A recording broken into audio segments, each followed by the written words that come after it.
Olá, tudo bem? Hoje, então, a segunda parte da aula do sistema respiratório, que a gente vai conversar sobre o sistema respiratório vias aéreas inferiores e o processo de hematose, que é o processo de troca gasosa. Então, relembrando, a parte de fossas nasais, faringe e laringe fazem parte do sistema respiratório superior. A partir da traqueia, brônquios, bronquíolos, pulmão, o sistema respiratório inferior. Então, seguindo nesse mesmo contexto, a nossa aula de hoje será focada no sistema respiratório inferior, que compreende então a traqueia, o pulmão, os brônquios e os bronquíolos, tá bom? Lembrando também, como havia falado na última aula, o nosso pulmão tem uma diferença anatômica entre o pulmão direito e o pulmão esquerdo por conta da posição do coração, onde o pulmão direito ele é maior que o pulmão esquerdo. Nós veremos com detalhe essas diferenças. Então, começando pelo primeiro órgão dessa parte inferior, nós temos a traqueia, que é um formato tubular, aproximadamente 10 a 12 centímetros de comprimento, com 2,5 cm de diâmetro. Ela é dividida na sua porção cervical, tá? Que é a parte que compreende a parte ali no pescoço, e a porção torácica da traqueia. E a sua bifurcação irá dar origem aos brônquios. E essa bifurcação, ela tem um nome. Ela chama carina, com C, tá bom? Como o nome mesmo, carina. Nessa bifurcação, então, nós damos origem aos brônquios. Os brônquios também são compostos de cartilagem e são essas ramificações que irão adentrar aos pulmões. E eles entram pela porta de entrada deste pulmão, que é chamado de hilo pulmonar. Bom, é a porta de entrada do pulmão por onde os brônquios irão entrar. Todo este epitélio, todos esses órgãos, é composto pelo aquele tecido epitelial pseudoestratificado com as células produtoras de muco. Então, aquele tecido epitelial pseudoestratificado ciliado com células caliciformes, a fim de lubrificar, filtrar todo o ar que está entrando por esse sistema. Os brônquios, eles também são subdivididos, assim que entram nos pulmões. Então, eles são divididos no pulmão direito, por ser maior e ter 3 lobos, nós temos 3 ramificações. O do brônquio principal direito, ele se bifurca no brônquio superior, médio e inferior. Já o lado esquerdo, por ser menor e apresentar 2 lobos, é dividido em brônquio superior e inferior.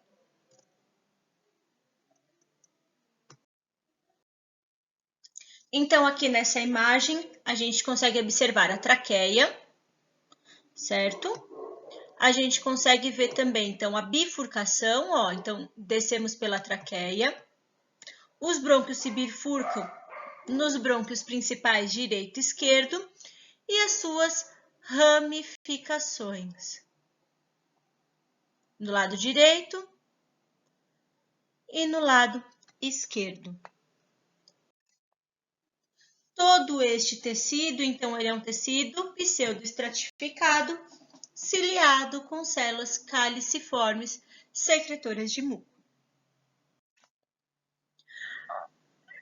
Afunilando mais esses brônquios, nós temos a menor unidade. Então, nós vamos formando os brônquios, os bronquíolos, até chegar na unidade funcional responsável pela troca gasosa, que são os alvéolos pulmonares. Então, é nos alvéolos pulmonares que acontece essa troca gasosa, o processo de hematose. Então, resumindo, a gente tem os brônquios, bifurcando mais os bronquíolos, A gente entra na unidade funcional, na menor unidade, os ácinos, este pedacinho aqui. Desses ácinos, eles vão se ramificando, até a gente ter os alvéolos, onde acontecem as trocas gasosas. Temos agora, então, os pulmões. Então, os pulmões, eles apresentam, em média, um peso de 700 gramas e altura de 25 centímetros. Cada pulmão, então, tem uma forma piramidal, onde nós temos o ápice e a base. Neste caso, o ápice não é igual ao coração, a pontinha do coração que ficava para a parte inferior. Aqui, o ápice do pulmão é a parte superior e a base, a parte mais larga inferior, ok? Não confundam com a parte do coração, que é o contrário, a parte do ápice, que é a pontinha, ela está para baixo, voltada à esquerda, e a base do pulmão no centro a base do coração no centro do mediastino. Este pulmão, então, cada pulmão tem essa forma piramidal, com 3 bordas e 3 faces. Nós temos no pulmão direito, o lobo superior direito, o lobo médio e o lobo inferior. Entre eles, nós temos as fissuras que dividem esses lobos. Então, nós temos a fissura horizontal, que divide o lobo superior do médio, e a fissura oblíqua, que divide do lobo médio do lobo inferior. E do nosso lado esquerdo, nós temos, então, o lobo superior do pulmão esquerdo, o lobo inferior, e entre eles, uma fissura ou cissura oblíqua que divide em superior e inferior. Então, aqui ele apresenta, então, características morfológicas diferentes por conta dessa posição do coração. E aqui uma imagem de um pulmão real mostrando as fissuras e os lobos. E aqui embaixo o músculo da respiração, o diafragma. Como eu havia falado lá na parte de brônquios, os pulmões, então, são a porta de entrada desses brônquios. E por onde eles entram? Eles entram por uma estrutura que é chamada de hilo pulmonar.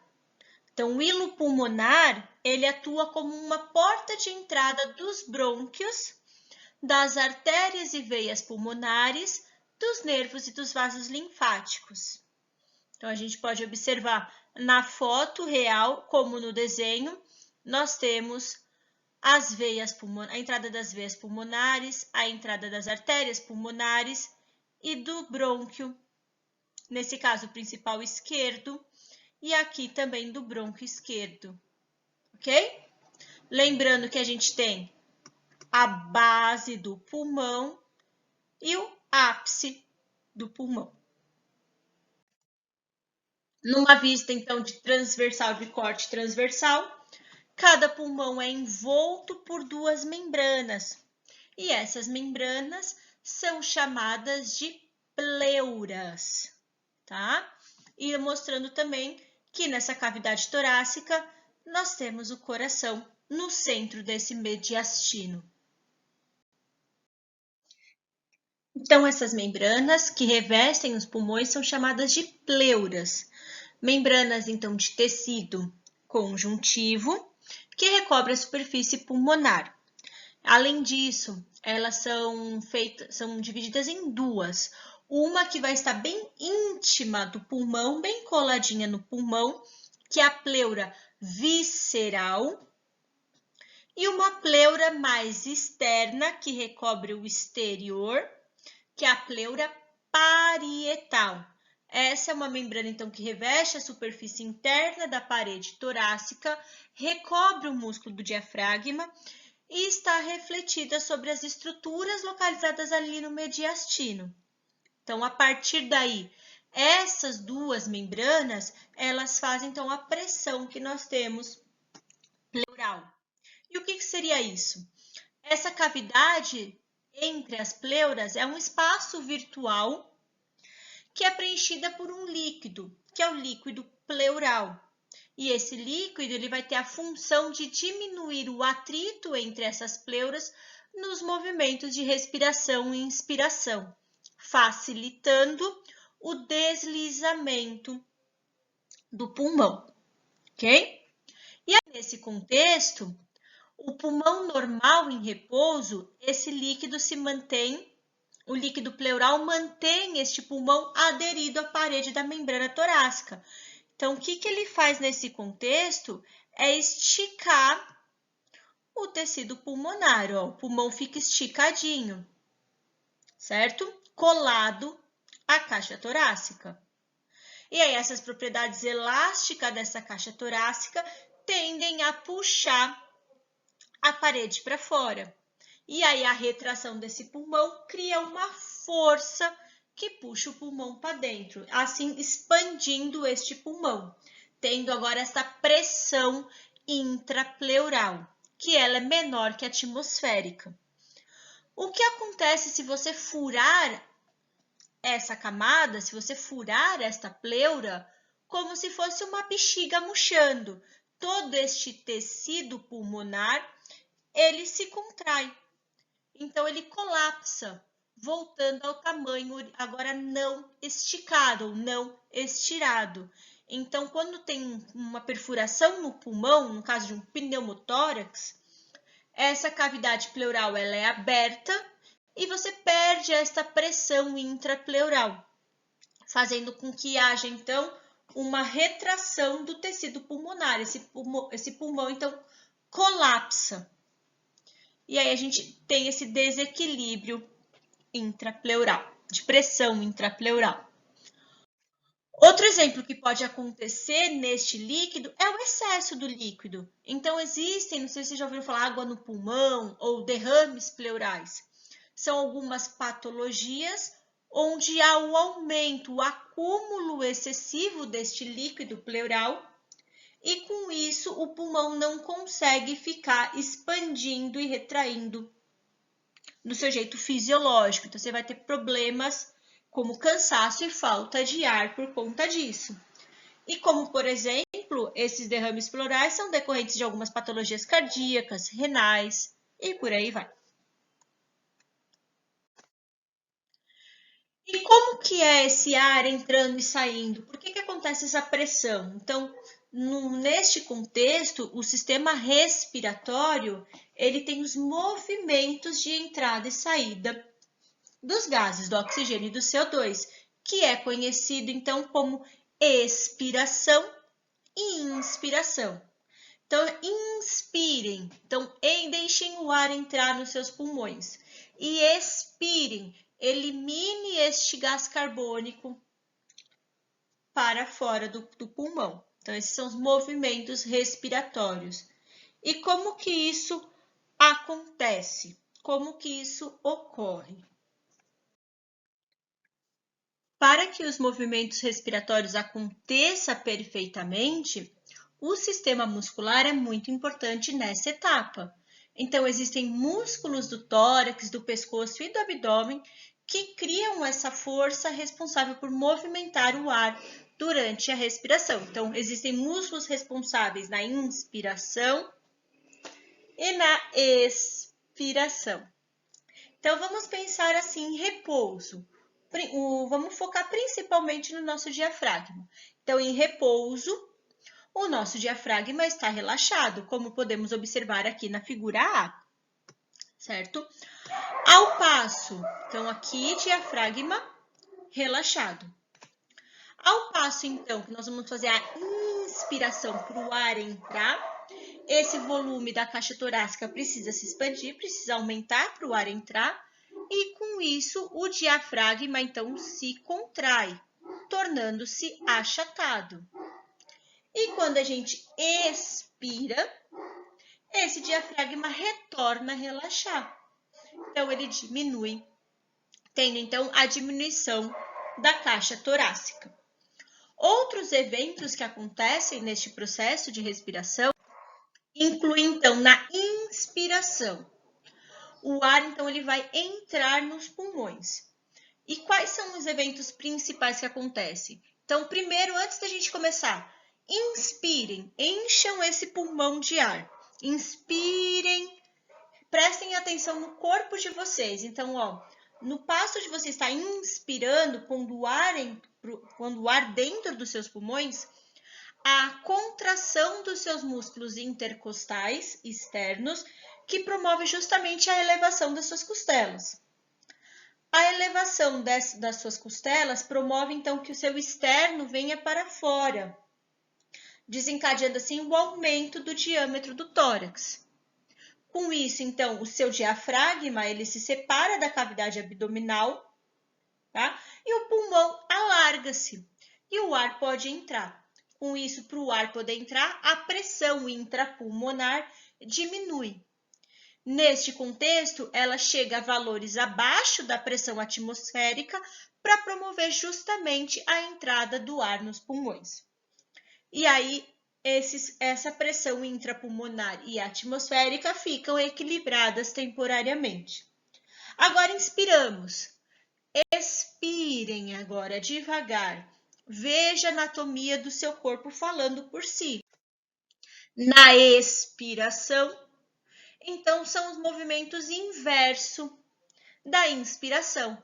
Agora, há o relaxamento dos músculos intercostais externos, relaxamento do diafragma, a sua cavidade torácica retorna ao tamanho normal, a retração pulmonar e aumento da pressão intrapulmonar para tirar este ar, para expulsar este ar, ok? Resumidamente falando, é isso que acontece. Então, na inspiração, o diafragma se contrai, na expiração, ele relaxa. Na inspiração, contrai-se os intercostais, na expiração, relaxa. Caixa torácica aumenta na inspiração, diminui na expiração. E a pressão intrapulmonar diminui na inspiração para o ar poder entrar e aumenta na expiração para o ar poder sair. E tudo isso, como eu falei, que os músculos são importantes, mas o sistema nervoso é muito importante. Então, quem controla todos esses movimentos de respiração, esse ritmo respiratório, é o sistema nervoso central. Principalmente uma região ali localizada no centro, localizada ali no tronco encefálico, que é o bulbo. Então, o controle da respiração é realizado no centro respiratório, localizado no bulbo. E ele se caracteriza principalmente pelas concentrações de CO2 presentes no sangue. Então, vamos ali, ó, vamos no número 1 comigo, ó, presta atenção. Se eu pegar aqui o número 1, o que está acontecendo com esse indivíduo? Aumentou a quantidade de gás carbônico neste sangue. Então, elevou a acidez sanguínea e diminuiu o oxigênio. Isso é um sinal para receptores do sistema nervoso entenderem essa mudança.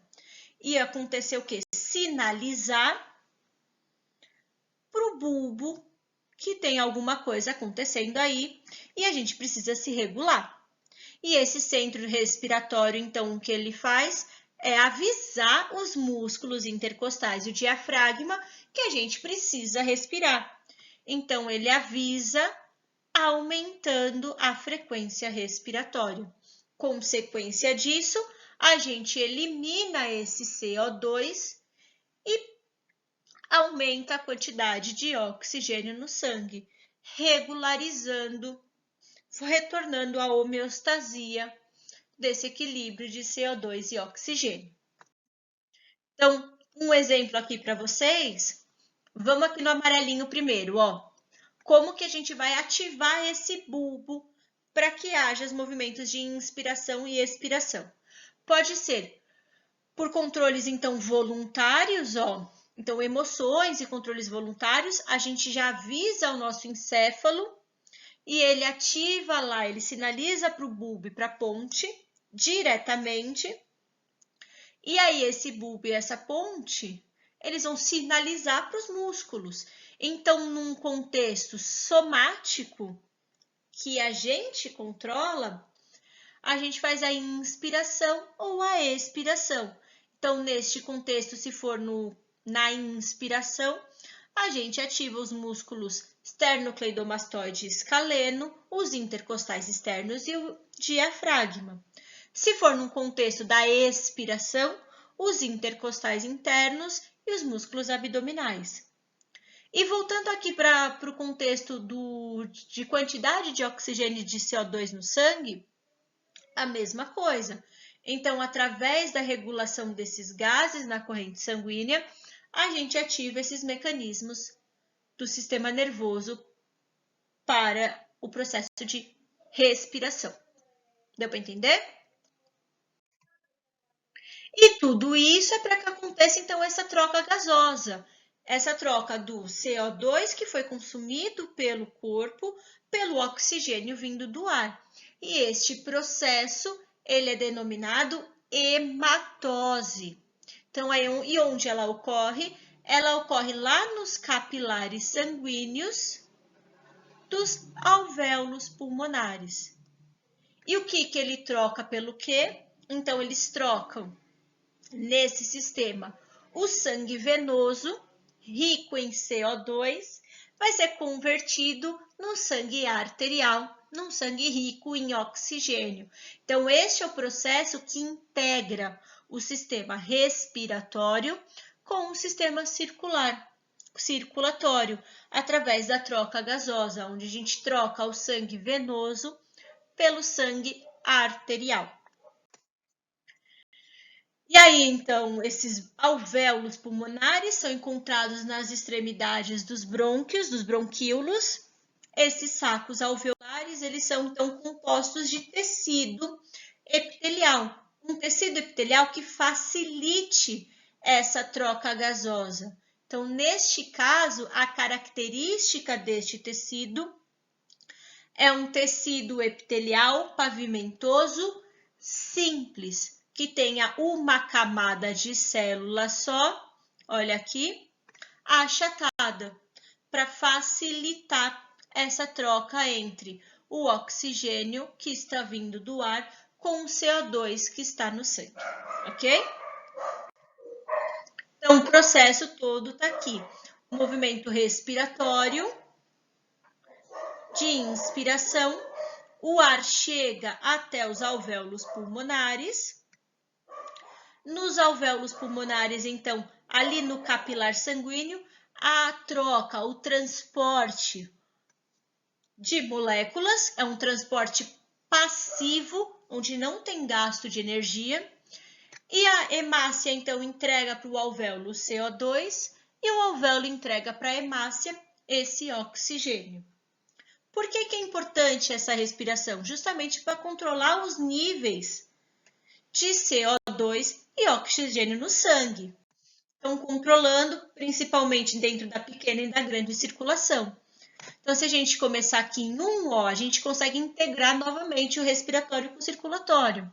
O oxigênio chega no sangue através do alvéolo pulmonar, então ele era um sangue venoso, agora passou por um sangue arterial e vai terminar a circulação pulmonar chegando ali no nosso átrio esquerdo.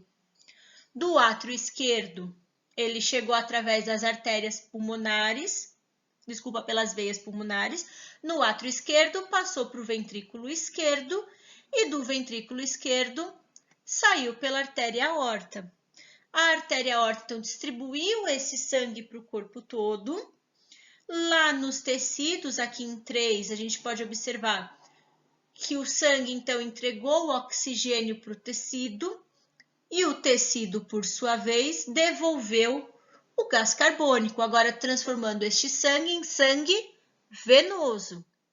Esse sangue venoso, então, para finalizar essa circulação sistêmica, ele entra no coração do lado direito através das veias cavas, no átrio direito, para o ventrículo direito, e volta para os pulmões através das artérias pulmonares. E assim, seguindo para o ar, ok? Aqui a gente mostra, então, tanto a nossa circulação pulmonar, como a circulação sistêmica, relacionando com a hematose. E essa respiração justamente tem a função de controlar a quantidade de CO2 no sangue, manter o equilíbrio neste contexto, porque quando há um desbalanço nesse equilíbrio ácido básico, a gente tem alguns problemas, algumas patologias associadas. Então, o excesso de CO2 causa um excesso, um acúmulo de íons de hidrogênio. Com isso, nosso pulmão ele tem que hipoventilar, ele hipoventila, causando o que a gente chama de acidose respiratória. E qual que é a característica da acidose? É o acúmulo de CO2 no sangue arterial. Quais patologias podem estar associadas com esse acúmulo? Um enfisema pulmonar, um edema pulmonar, uma lesão em centro respiratório ou uma obstrução das vias aéreas que não deixa que tenha a troca desse CO2 pelo oxigênio, ok? Por outro lado, agora quando temos os níveis de CO2 diminuídos, causa uma queda dos íons de hidrogênio. Com isso, nosso pulmão hiperventila, deixando o nosso sangue mais básico, causando uma alcalose respiratória. Neste caso, é uma diminuição de CO2. Quando eu tenho essas situações em altitude, em doenças pulmonares, num AVC e até em crises de ansiedade, que aí a gente tem que hipoventilar, diminuir a frequência respiratória. Depois de tudo isso, gente, inspirem e expirem e vamos praticar.